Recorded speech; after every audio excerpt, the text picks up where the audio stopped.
Have you heard the story of the piece of string? Elder Hinckley shares how a piece of string can affect our lives. Scriptures and the prophets. The French writer tells the story of a peasant named Hachikoma, who at harvest time came on market day to the village. While walking through the public square, his eye caught sight of a piece of string lying on the cobblestones. He picked it up and put it in his pocket. His actions were observed by the village harness maker with whom he had previously had a dispute. Later in the day, the loss of a purse was reported. Hachikoma was arrested on the accusation of the harness maker. He was taken before the mayor, to whom he protested his innocence, showing a piece of string he had picked up. But he was not believed and was laughed at. The next day, the purse was found, and Hachikoma was absolved of any wrongdoing.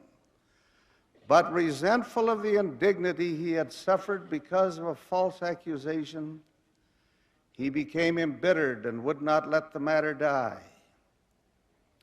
Unwilling to forget, he thought and talked of little else.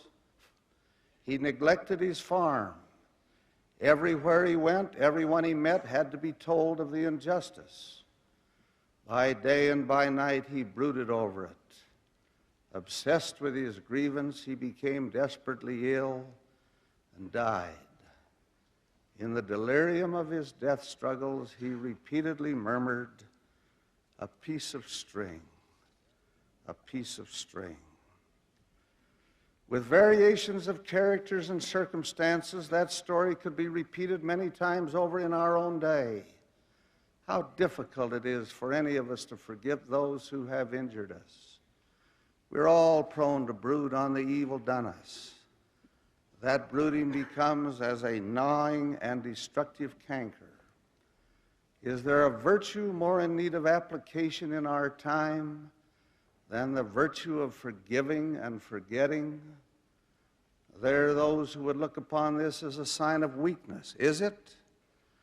I submit that it takes neither strength nor intelligence to brood in anger over wrongs suffered, to go through life with a spirit of vindictiveness, to dissipate one's abilities in planning retribution.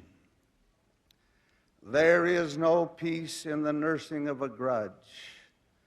There is no happiness in living of the day when you can get even.